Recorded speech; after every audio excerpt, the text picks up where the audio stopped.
most of us, there's really this movement to try to like support each other and see more women get into fighting, and so it just doesn't benefit anyone to like be enemies with people. Right.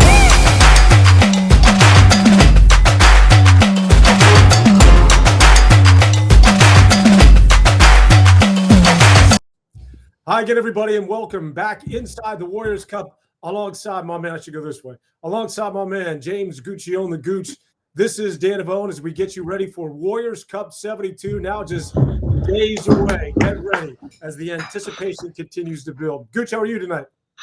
I'm doing pretty well. Yeah, it's been a hectic day. I'm working nights, so burning the candle on both ends, as they say. And you were just in Cali recently, weren't you?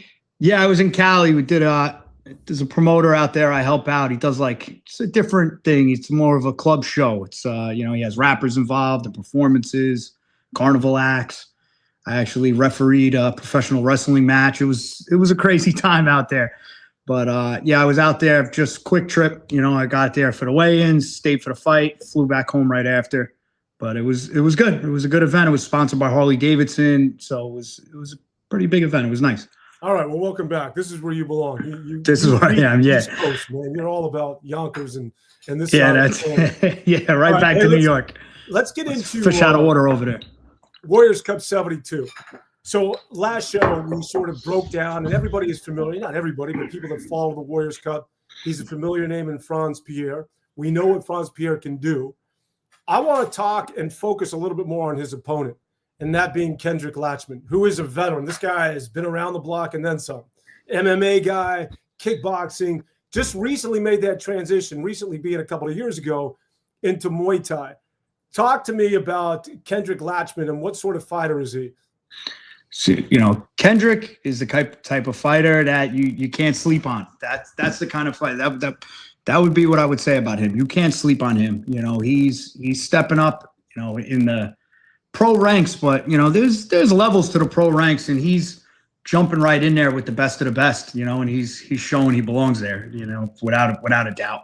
This is a guy that, the first time I saw him on a show, actually I would have to double check on that. I'd have to get Eddie involved in that, but I think he fought for us a while back, or maybe it was Friday Night Fights days. So I was familiar with him, and then the last time he fought for us, it was just fireworks, it was a firework fight. We got a picture of him doing a backflip off the top rope at the end. I was like, this guy's amazing, and then we quickly knew that he was going to be a great match for Waleed. And Waleed Snoozy is a hard guy to match because he's really tall for his weight, really tall, really light, and really, really good. Really good. It's tough to find an opponent for him. And right away we knew, we were like, oh, Kendrick's could fight Waleed. This is perfect. This is going to be an amazing fight. That fight was supposed to happen, and then Waleed got hurt. That fight is going to happen. And then in the meantime, this guy just comes up and wait, and he's ready to fight. He's like, all right, well, who else could I fight? We're like, Franz Pierre. He's like, yeah, no, put a couple pounds on, no problem. So this guy's game. When you get guys like that are floating through the best of the best in different weight classes right off the bat, you're dealing with somebody really, really incredible, because he's saying, he's not just sticking where he is. All right, well, I'm a smaller guy. No, he's like, whatever it is, 5 pounds higher, 10 pounds, whatever it is. I want to fight. I want to be on a Warriors Cup. Well, who do you got for me? And we have Franz Pierre for him. So that's going to be an amazing fight. I'm super excited about that fight. I feel like we're not talking about it enough. That fight is going to be amazing. Yeah, he is. When I pop in the tape and take a look at Latchman, another athlete, another guy who can, if he needs to, he can get on his toes and use the jab, or he can stand in the middle of the ring and trade with you as well. For a guy like him who's making that transition from MMA, combat sports to Muay Thai relatively soon, I'd say over the last couple of years, as I mentioned, I think it was 2023 when he made his first Muay Thai fight. For a guy like you who's been in the ring, what are some of the biggest adjustments? And is he still working through those, or can you adapt to Muay Thai that quickly and be effective in a 2-year span? He's showing that he can, right off the bat, he's showing that he can. And, like we said, there's levels to it, right? There's a lot of these guys, especially, a lot of these MMA guys, when they come into it, they're going off like heart and like lots of times like brute force, like it's not, Muay Thai is a different game. Yeah. It's a lot more calculated, and you quickly find out who you're in there with, and some of those guys, even the skilled high level guys, are coming at you, and they're coming at you hard, fast, aggressive, and that's not necessarily Franz Pierre style. So it's like when you're fighting a guy like him, it's very methodical. It's powerful but methodical. So it's like you're in a chess match, right? It's the difference between being in a absolute war and a chess match where you got to think. If your brain's not with you in these kind of fights, then you're gonna quickly find out where you're in the wrong place. But Kendrick's in the right place. That guy, he's smart, but he's also got a lot of fire in him. So that's why I'm excited for it, because he's got fire in him. Because then sometimes, like I'm going to use Malcolm Hill as a perfect example. Malcolm Hill is one of the smartest fighters I've ever come across, and sometimes I wish he would go for that firefight. Right? It's like I'm waiting for it, and when he does it, he's knocking guys out. But sometimes he's thinking a little too much. Right? So you need the happy mix of thinking too much, right? Thinking just enough, but also realizing you're in a firefight. Yeah. It's just like anything else in sports. You got to think, but a lot of it's got to be instinctive. Mm-hmm. Because if you think too much, you're going to get caught, and it's going to be over with in a matter of seconds. Speaking of thinking and thinking too much, let's just move into Dimitri Verrats. We talked about him in the last fight. He is – we don't need to reiterate it. Those that are familiar with him, he's one of the most imposing. He's one of the most intimidating. He's one of the most effective fighters in Warriors Cup going today. Speaking of a guy that is always thinking and maybe one or two steps ahead, we talked about the man, Dimitri Verrats, who, this guy embodies what a Muay Thai fighter should be and look like. He's intimidating, he's imposing, he's good, he's a veteran. His opponent, though, is not somebody that we got into too much when we did the last Inside the Warriors Cup. And I want you now to take that opportunity. Talk about the pride of Bolivia. And, of course, I'm talking about my man, Mr. Marcos Vasquez, who I guess to say overlook him would not be a wise choice, simply because this guy's been effective and been doing it for a long time. I'll tell you, as a promoter, this is one of those scenarios where, it's bigger than me, right? Because people talk about American Muay Thai and we're always kind of put on the back burner with it, right? And there's a lot of, these athletes from other countries and this and that, they have more experience and they've been doing better than us, right? So, and I hate to say it, but it's true. So on a lot of the world stages, when we've had guys come up and step up in class, we haven't done as well from America, right? So, as much as Dimitri's my man, it's like, I want to see that Marcos, this guy, this American fighter coming in and being able to, take him out, right? Because every time Dimitri takes somebody else out, then I have to say, like, who do I have to find? Who do I have to find for this guy, right? I gotta look further, right? But I want to show that we have somebody on his level in America, right? And right now the pressure and the weight of that is on Marcos Vasquez, because he stepped up, and he's ready to say, no, listen, I belong on a level with you. And I'm not saying he doesn't. I really hope he does, right? I really hope he does. But at the same time, from a promoter angle, I've seen scary stuff out of Dimitri. It's like, this is a scary individual. He shows that experience. He shows that class that we don't always have, and lots of times it's the cards are stacked against us, right? There's not as much other people on his level here. So it's every time you get a guy that's here in the States that I didn't have to fly from, across an ocean to fight him, then that's amazing. I'm rooting for that guy. I have to root for the guy that's gonna show American Muay Thai belongs to be with this guy, right? Dimitri, who's proven, speaks for himself time and time again. You know what I mean? It's like Dimitri has nothing to prove on this stage, right? This guy is, we're blessed to be able to have this guy, fight in our ring. So it's like, I want to be able to provide him an opponent that's going to give him the work he deserves and is going to make him really work for it. So that's where we're at. And I hope my man Marcos could do it. And if he doesn't, I'm going to have to look for the next guy, right? So that's what it is. It's like, I have to find like some, American Muay Thai. We're going to show, this is where we put our foot in the map and we say, listen, we're here, we're doing good, we're training, and we belong on these bigger stages, right? Yeah, it's a significant match in so many different ways when you frame it like that. When you talk about Dimitri being scary, we talked about this last episode. Nothing was scarier than what it is that he did with that spinning elbow right to the head of David Agbaji in the season finale of Warriors Cup last year. Again, take me inside the ring as a former Muay Thai fighter. How do I prepare for that? Obviously, if you're Vasquez, you know what it is that he did. Can someone show their hand when he has that vicious spinning blind elbow? Can I prepare for it? Is there something to look for in terms of I know it's coming? Or how do I defend against that? Or is it one of those things that there's no real preparing for?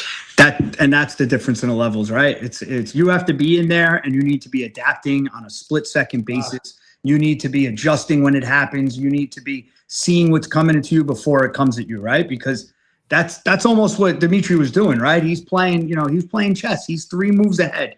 And that's why he landed that elbow, right? He set that up. That wasn't like I think I talked about in the last podcast. Sometimes a guy will throw a crazy spin and he lands it, and it was like he got lucky, right? And it's like you hate to say the words he got lucky. That was not the case with this elbow, right? He positioned that exactly where he wanted it. That was planned and that was methodical. And when that happens, that's when you're dealing with something. You have to be able to adapt to that as it's coming at you, right? So Marcos can't get in his head and think about what's coming and thinking about what Dimitri's going to do. He needs to be there with a sharp eye, sharp mind, and and let his training do the talking, right? As long as he shows up in shape, this guy's a gamer. This guy's been around. He's fought. You know what I mean? It's like this. It's as long as he stays calm and it's another day in the office for him, and his eyes are with him and his mind's with him, then he's gonna show that he belongs to be there, and that's what it is. But it's a vicious game because Dimitri doesn't. There's no there's like one of those things where you do something and you get away with it. It's like there's no getting away with anything with that guy, right? It's like he's on top of it. He's gonna be sharp. I tell you what, it's not shocking the world, but if somehow Marcos Vasquez can pull, it's fair to say, an upset, to your point, it not only is going to be something that's going to be hugely entertaining for all of us in the Warriors Cup world, but it's going to speak volumes for Muay Thai here in the United States and being able to take out one of the world's best in Dimitri Verrats. Let's switch to the women's division. I talked to Vanessa Hernandez last time out, and she talked about how this is hands down, bar none, the biggest fight she's ever been in. It's a title fight, and it's against Stephanie Walmet. Because we're an equal opportunity employer here and inside the Warriors Cup, we're going to hear Stephanie's going to join us live on this episode in a matter of moments. But really quick, Stephanie obviously is the veteran. Great opportunity for Vanessa. Talk to us a little bit more about Stephanie and what it is that and of course we'll talk to her about sort of what it is that she's had to deal with in missing that last fight, but where's she at right now in terms of her headspace, and talk about her sort of overall as a fighter in Muay Thai. So I guess we're going to get her on here, so we're going to hear more about her headspace directly from her. But one thing I'll say about Stephanie is she's always looking to fight. Me and Stephanie talk all the time. We're on Instagram going back and forth, and she'll, can you find me an opponent? Can you find me an opponent? And then I'm out looking for an opponent for her. And, there's sometimes it's tough because of the weights, and then there's the experience level. There's so many factors that, I'm going to say so many factors make matchmaking hard, right? So many factors make matchmaking for the Warriors Cup even harder because we really, really try to make sure everybody has a shot in every fight. And, it doesn't happen in every promotion. There's a lot of one-sided fights, and we go out of our way. Like, I have fights where I have somebody say, look, I'm ready to fight this person. Can you give me? And I'm like, nah, we're not going to do that. You know what I mean? But so with Stephanie, she's always ready to fight. She's been around. She's got a lot of experience. And now it was like with Vanessa, this wasn't the case. I'm like, Vanessa, less experience, but ready. I'm like, I waited out. I'm like, ready. Vanessa's ready. I'm like, this is going to be good. This is going to be a really good fight, So there's so many factors that go into matchmaking, and, you got to find, and then, sometimes, and lots of times actually, when it comes together and you just know that this fight's going to be really entertaining, people talk about it all the time, but like our fight cards, sometimes we could go 20 fights with no knockouts. It's like unheard of in combat sports, but that's matchmaking. That's effort. That's what we put into it behind the scenes, making sure we have even fights where, nobody's set up that this is the person we want to win. This is, even at, Marcos and Dimitri, like I said, it would be great. Marcos, Dimitri's my man. I love that guy. I'm like, I can't believe this guy. You know what I mean? It's like, but that's what somebody's got to win. Somebody's got to lose, right? So I try to make sure I go into every one of those scenarios where it doesn't really benefit me. It benefits the sport, and that's what it really comes down to. Yeah, and it's reflective in your work and why the Warriors Cup is the #1 promotion in the United States when it comes to Muay Thai. All right, without further ado, let's bring her in. All right, we're joined now by Stephanie Walmet. Stephanie, thank you for joining us and welcome to Inside the Warriors Cup. How are you tonight? I'm good. Thank you for having me. Well, okay, we talked and we got in depth with Vanessa Hernandez, who's going to be your opponent coming up in a huge title fight in a matter of days now, the showdown in Warriors Cup 72. But before we get into the fight, I promise we'll step inside the ring and we'll talk about the strategy and your thoughts about the big fight, and also what's gone on in your world in terms of Muay Thai Warriors Cup over the last year. But I do want to pull back the layers and have the people get an opportunity to meet Stephanie Walmet. First of all, and I threw this out, I don't know if this is going to go anywhere, but I'm just going to start. We want to know sort of who you are, what you're about. I know you're from the area, but what's your go-to in terms of a pizza slice, or where are you eating in New York City? What's the go-to? It doesn't have to be pizza, but if you have something you're like, all right, man, this is the spot. Oh my gosh. That's a hard question. You live in Brooklyn, right? You're in Brooklyn? I actually just moved to Sunnyside in the spring. I actually knew that. I mailed tickets out to you the other day. Yes. I was in Brooklyn for many, many years, and then I moved to Sunnyside, and I actually really love it. There's so much good food here. When I'm not in camp, I eat a lot of tacos. So I would say definitely more of a taco person than a pizza person. But yeah, very good food in Queens. Yes. Oh, sounds good. Another thing that I wanted to talk about. So Vanessa comes from a huge family. She's one of 8 kids. You, on the other hand, are the complete polar opposite, the other end of the spectrum.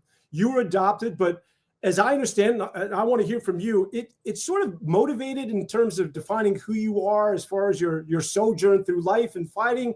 Is that accurate, or just sort of talk about your upbringing as not only as a fighter, but sort of, your journey to the ring, so to speak? Sure. I grew up in upstate New York. I was adopted very young, so about 11, 12 months. To a very loving family, grew up in a suburb of Albany, and I guess kind of took the traditional path. So I went to college and I got my degree. I worked in corporate for a long time, and then I moved to a startup. And when I worked at the startup, I met somebody who did Muay Thai at the time, and I was looking for a new hobby, a new way to meet people. I had just gone through a pretty big breakup, so I needed something to do, and I went to the gym with him one day. I went to the Watt, which used to be in Tribeca with Phil Nurse, and I just loved it so much, and I never stopped going. And my coworker, and who's still my very, very good friend, always jokes that, he brought me and never realized I wouldn't go away. Is he still training? He is still training. He is still training. Wow. Yes. Yeah. So yeah, I fell in love with the sport. I didn't go into it knowing that I would want to compete. I think I just really enjoyed it. And as I learned and watched the fighters around me, I realized that I felt like the only logical way to kind of test myself was to eventually compete. How long was that? How long from the time you started training to your first fight? I had my first smoker about 9-10 months in. Oh, all right. Um, That's not very long at all. That's great. it is You made not it sound long. like that was great that you built that up. I thought you were gonna be like, yeah, 4 years, 5. I was like, I should do this too. It was like 9 months. Most people are not ready after 9 months. Like that's not. Yeah. To be honest, That's great. I don't think I was ready either, if I'm Right. being honest. No, but you were ready mentally. That's really what it was all about. Same thing. Yeah. I had my first fight very fast into my journey. It was like 5 months or whatever, and I was not ready. But mentally, I had to do it. That's where it started talking to me right off the bat. Yeah. Yes, and it was that point I realized kind of the gravity of what fighting is, and it is. I think when you think about competing, your teammates are really there for you and they want to support you, and they kind of tell you, oh, it's just like hard sparring, it's fine, but it's not really just like hard sparring, and that's the part I learned through doing the smoker. But yeah, my journey in Muay Thai, like I started very late in life. I was 36, I think, when I started. So not kind of the traditional path, and I feel like from the point where Is that my dog barking or yours? I think that's your dog. That's my. I see. I was about to be like, "Oh, your dog's barking," then I realized it's mine. You know what? I'm I've seen a picture of her dog, and I can guarantee you that's not her dog barking. Yeah, I thought it was. I was about to be like, "Oh, your dog's barking tonight," and then I look over and I'm seeing this guy. Yo, it's you. You're a problem over here. Sorry about that. I apologize. I expect my dog will also make noise at some point, but yeah. But yeah, I feel like kind of as I started my Muay Thai journey, that was also a kind of pivotal point in my life where I was learning a lot about myself and going kind of down this different path. Kind of, we went through the pandemic and the Black Lives Matter movement in that time period. And, I think a lot of people took that time to kind of reflect on their own lives. I did as well, learned a lot about myself, and thinking about being adopted, thinking about what my identity is, what I want to do in my career and my life. And I am now coaching full time, which is not the easy path. But yeah, I really where? Let's drop some gyms. Yes, Let's talk. We could self-promote here too as well. You could self-promote, where do we find you? How does somebody book a session with you? I coach at Heinz Combat Sports in Long Island City. They also have a location now in Midtown in the city. I love the gym so much. They have such a great community. I love my students so much. So many of the coaches that are in the gyms now, they've just been around for so long. Everybody kind of knows everyone at this point. So, it's really funny. I think Sean trained under my first coach, Phil, for a while when he was a new fighter. Yes. So yeah. Everyone is interconnected. That's true. Yep. That was before me, but yes, he was previously with Phil and everything. Yeah. Yeah, that's that New York. We've been all over the place, right? Yeah. But you know what? I'll tell you, I'm going to bring something up that I love to, because me and Stephanie talk all the time, opponents and this, that, and the other thing. And, it's a tricky thing, right? Like Stephanie's, she's her own woman, because there's plenty of times you can't really discuss fights and matchups and stuff with the fighter. It's just not really the way it happens, right? As a promoter and a matchmaker, it goes against, you got to talk with the coach, right? With Stephanie, that's not the case. So everything we talk about it directly, and then it's like she takes it back, whatever, and then it comes to me. But what I do love is, like, I don't want to say especially with the women, because actually I get it more with the guys, but it's a small knit community, right? And it's like sometimes it's like if everybody that trained together or like sparred together one time or was in the gym together didn't fight each other, no fights would happen.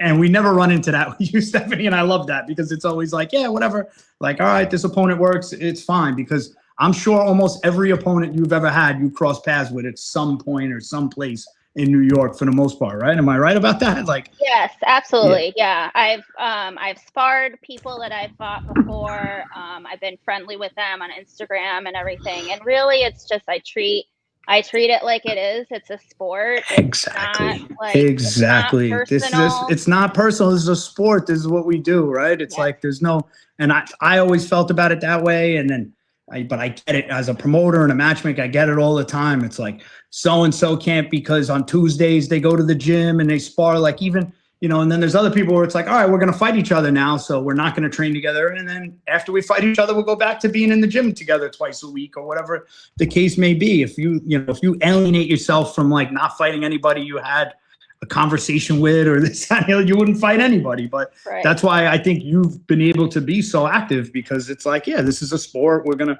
gonna fight, and I have no animosity towards you. We're both involved in this together. We're gonna fight each other, and afterwards we'll hang out, and that's it, right? Yeah, Absolutely, yes.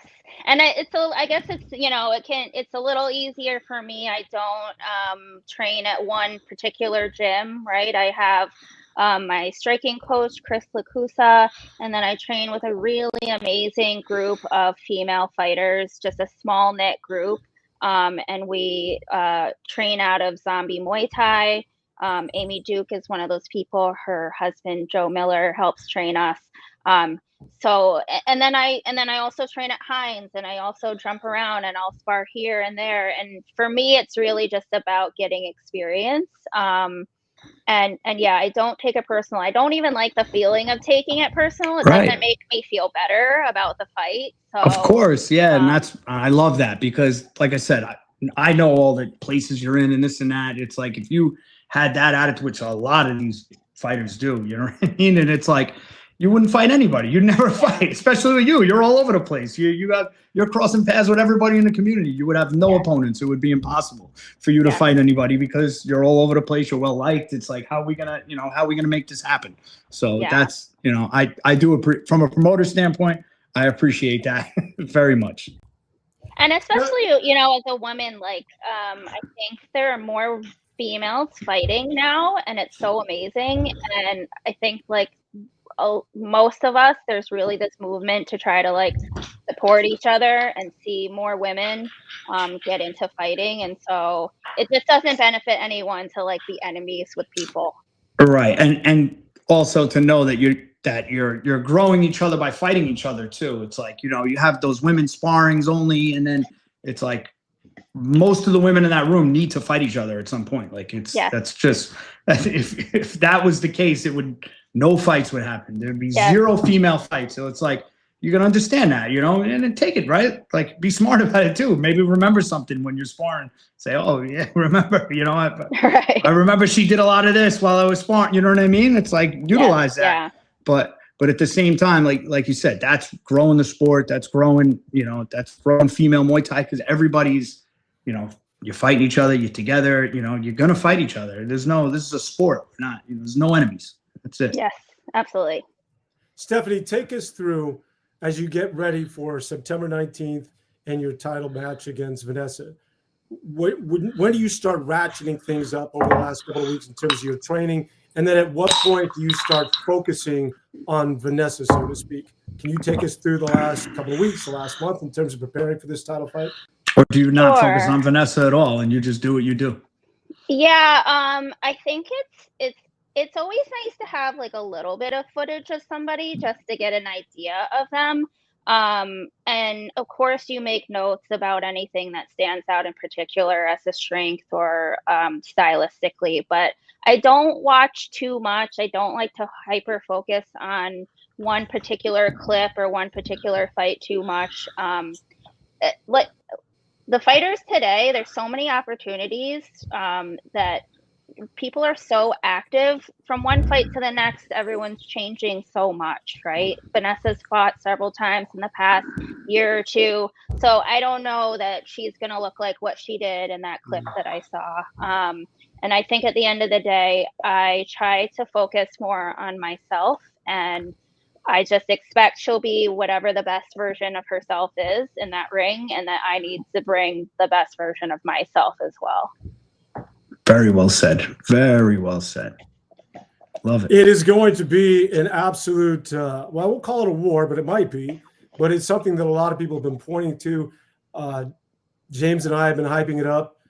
Vanessa is one of our favorites. The brief time we've been doing this, and obviously after talking to you, what I find fascinating is that maybe unlike, again, I'm sort of a novice to Muay Thai, but it seems that you initially I'm always got ready it. for this one. Whatever he's going to come out with, I'm always No. because he surprises me sometimes. He's new to it, but he surprises me sometimes. No, but initially you got into Muay Thai because of a breakup, which I think is remarkable.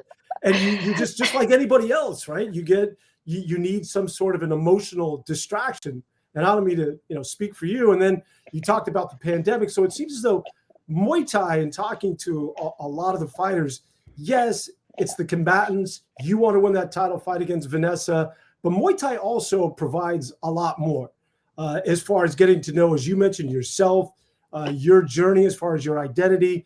And there's a lot of inward sort of internal thinking that goes on, as well as obviously taking care of business, as I'm sure you're going to attempt to do against Vanessa on September 19th.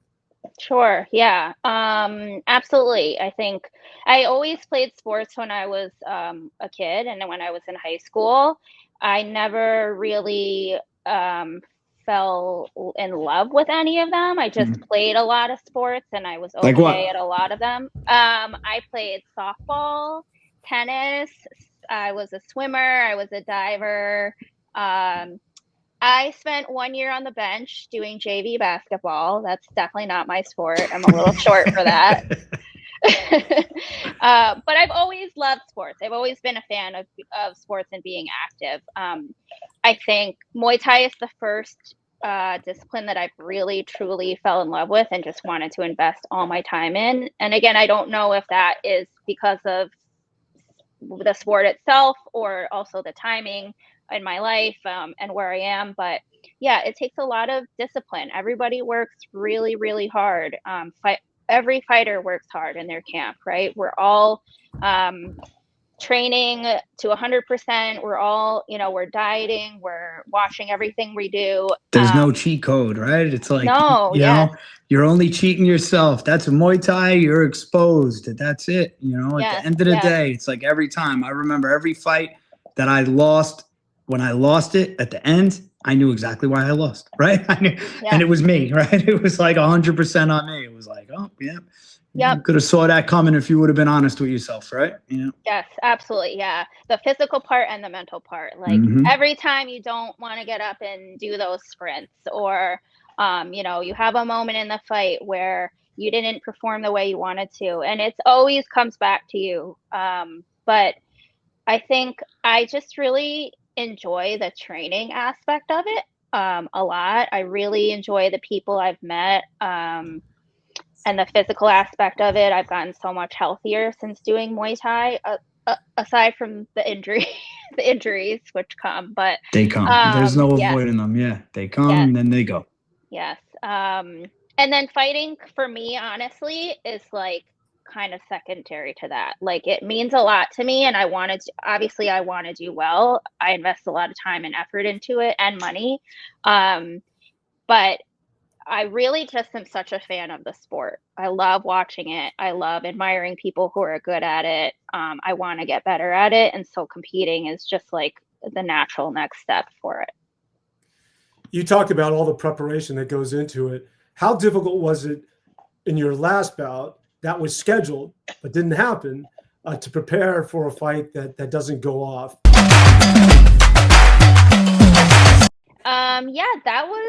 It was talk about that locker room. Let's talk about being in that locker room. Let's talk about that. I remember it. It was an emotional time for me. Yeah, I showed up. You show up every time. You meet with the physician and go through your medicals, and you're sitting there just kind of already anxious and nervous and waiting. And I remember the doctor came up to me and said, "Hey, can you come with me for a few minutes? We need to meet with you." And I had already done my medical check-in. So at that point, it felt very unusual. And my nerves are high. You're not thinking straight. And I'm like, there's something wrong with me. I'm sick. I have AIDS. Like, I'm like, what's going on? And then you realize that's not true, right? And he said, "Don't worry, your opponent needs to tell you something." And I was like, So I walked into a private room and she was sitting on a stool, and she let me know that she had taken several pregnancy tests and they had all Several for sure. positive. Yes. So, yeah, I mean, it's disappointing, of course, like, but at the She end of the tested positive. day, Yeah, she was pregnant. yes, Yep. she was pregnant. Yes. So, yeah, you go through a lot of work and you're disappointed, but it's like, you know, you have to keep perspective, right? Like, Right. this is a bigger thing for her than me. She's having she's pregnant. She also did all the work, and now she's dealing with this news. So, there's really no point in making any fuss about it. I hugged her. We exchanged a few words. Everybody at the show was so nice and kind. And then I just, I cried a little bit. And then I went and took a Me seat. as well. I cried a little bit as well. And I watched the show while eating brownies. And there you go. Yeah. So, yeah. Well, there you go. There's a blessing in all of this. You get to crush brownies where you otherwise would not have been able to. So yes. That I can't guarantee these things, but I feel pretty good, James, that that's not going to happen coming up in less than in about a week. No, this fight's happening. Yeah. Not on my end. Yeah. But any sort of this last week, what is it again? Just sort of take us through what it is that you do leading up until the big showdown against Vanessa. Yeah, this week's just kind of the last week of hard training. So a few more days of hard training and getting that work in. Of course, like cleaning up the diet. I was going to say a little hungry this week. I anticipate you being a little hungry this week. Yes. Yeah. And then next week, kind of take it easy. Still going to train a little bit and move around and just try to stay active. And also just, so I'm not sitting here focusing too much on the fight. But, and then, yeah, cut weight, go to weigh-ins and do the thing. All right. Now, weigh-ins are a different time. You're aware of this, right? Different time. Yes. James. Weigh-ins are earlier in the day. Oh, I didn't know that. Yeah, so okay. Everybody should have known that if they read the emails, but whatever. Edit that out. Nobody reads any emails you mail out as a promoter, but whatever. But yeah, so we're actually doing the weigh-ins at Melrose Ballroom at 1 p.m., which is a different time. Earlier in the day. I pointed out because I know anytime I had my body was like it knew exactly the routine, like timing down to the minute. It was almost like it knew to the minute. And then in my last fight, actually, when I fought for Glory in Madison Square Garden, that was a morning. So, and that threw me off because I didn't know ahead of time. So now you know ahead of time. Yes. Thank you for letting me know. Yeah, so let's talk about that and just make sure start getting your mind in slightly, just a couple hours, different gear. Yeah. And that's one of the nice things I like about continuing to be on Warriors Cup is like I've done it a handful of times now. So, I mean, I'm always nervous and anxious, but it feels nice to kind of know the routine. But yeah, it'll be nice to have a little bit throwing you a little monkey wrench this one. That's it. So yeah, but you get more time. That's the alternative. It's a monkey wrench on the routine, but a little more time. We're right at Melrose Ballroom. Yep. Going to do the weigh-in there at 1 p.m. on Thursday. All right, before we get out of here, so I took a peek at your social media and your Instagram, and you're holding up this little cute dog, and all of a sudden, what the hell is this thing? This is not the same dog, obviously, here, right? No, my dog he's not little. He's very cute, but he's not little. I have an American bully. He's a rescue dog. So this dog with you right now is the same one that you had on your social media? Yes, yeah. Wow, okay. Can we get our dog? Can we get our dogs to say hello to the camera? Seven, screen time. 7, come here. We're a dog friendly. There it is. Is that a boy? Come on. Come here, boy. Yes, he's a boy, and his name is Boy. They look alike. They got the same coloring. They do. Right? Same spotted coloring, yes. Let's see. We'll get him. Come here, 7. 7 up. It's a whole nother show now, ladies and gentlemen. Yeah. It's the Warriors Cup He's taller than me. Significantly bigger. Yes. Warriors Cup fighters, promoters, and their dogs. All right. That's my pit bull over there being jealous. That's why he's barking. He's jealous. Be good. Don't get James going. Before you know it, he's going to bring in the horses that are out in the yard. I know. I'm always talking to him about the horses. We're going to get you up one day. Get you on a horse. I grew up riding horses, so I need to make a trip out there. Come take a ride. I'm an hour north. Now my dogs are Stephanie, we killing wish each you other. all the very best. And obviously, once again, we'll hype it and we'll tell people at home. Do not forget, September 19th, Melrose Ballroom, the location in Queens. It's going to be Stephanie for the title taking on Vanessa Hernandez. And we've heard from both of them. Now there's nothing left but to get in the squared circle and get after it. We wish you all the very best. Thank you so much. Thank you for having me. You got it. Thanks, Steph. Thank you. Okay. Absolutely. All right, Bye. that'll do it for Good us, night. for my man James Guccione and Stephanie. We will see you next time right here on Inside the Warriors Cup. Good night, everybody. Good night.